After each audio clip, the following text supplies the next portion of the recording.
What if I told you that not all kamikaze pilots actually completed their mission? Some missed, some turned back. But what happened to them? The answer might surprise you.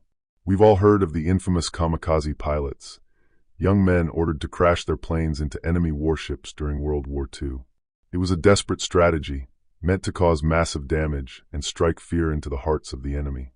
But not every mission ended in a fiery explosion. So what happened to those who failed? Let's dive into this lesser-known chapter of history. In 1944, Japan was losing the war, and kamikaze attacks became a last-ditch effort to slow down the American advance. The pilots selected weren't just random recruits. They were among Japan's most skilled aviators. They underwent intense training and were treated with honor, given better rations, and encouraged to reflect on their inevitable fate. But not all of them followed through. Some missed their targets, some were shot down before impact, and others simply couldn't bring themselves to go through with it. So what happened next? First, there's a common myth that these pilots were only given half a tank of fuel to ensure they couldn't return. That's not true. If they had to turn back due to mechanical issues or bad weather, they faced no consequences. After all, losing a trained pilot due to a malfunction would be a waste. However, those who returned for unclear reasons, like being unable to locate their target, were often viewed with suspicion.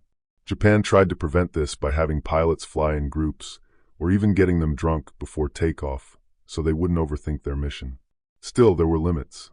One pilot reportedly returned 9 times before he was executed for cowardice. But for most, failing a kamikaze mission didn't mean immediate death. Instead, they were sent back out until they succeeded, or until luck ran out. Kamikaze pilots were seen as valuable resources in a war where Japan was struggling to compete with the massive industrial power of the United States. While their missions were meant to be one-way trips, failure didn't always mean punishment, just another chance to try again. What do you think about this forgotten side of history? Let me know in the comments. And if you love learning about the hidden details of the past, don't forget to like this video and subscribe for more incredible stories. See you in the next one.